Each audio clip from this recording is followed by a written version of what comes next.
সামনে আসতে ভয় করে যে, ভয় করে পাছে যদি আমার প্রতি তোমার ভালো লাগাটা কমে আসে। তাই আড়ালেই থাকি, দূর থেকেই ব্যস্ত। নাইবা দেখলে আমায় কাছ থেকে তুমি, নাইবা হলো কথা সামনে থেকে তোমার আর আমার। তাতে কি খুব বেশি কিছু যায় আসে? আমার তো তা মনে হয় না।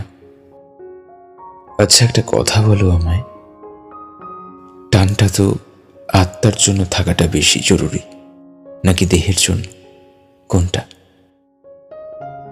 অবশ্য আজকাল আত্মার খোঁজার খেই বা রাখে বলো, সেই সব এখন অতীত। সবাই এখন দেহের পেছনে ছুটতেই ব্যস্ত। মনের খবর আর কজন রাখে?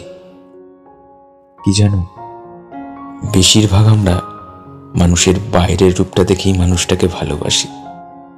আসলে কিন্তু ভালোবাসি না, আমরা পড়ি মোহে, কামের মোহে, ওই দেহের মোহে।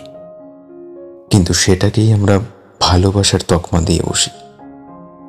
জানি কাম ছাড়া প্যাশনেট লাভ হয় না, কিন্তু যেই ভালোবাসার উৎপত্তি দৈহিক আকর্ষণ থেকে শুরু হয়, সেটাকে আর যাই হোক ঠিক ভালোবাসা বলা চলে না।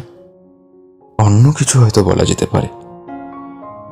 ব্যক্তির বাইরের রূপটা সুন্দর হলে সেই ব্যক্তির ভেতরের রূপটাও সুন্দর হবে, আর ব্যক্তির বাইরের রূপটা অসুন্দর হলে সেই ব্যক্তির মনটাও কুৎসিত হবে।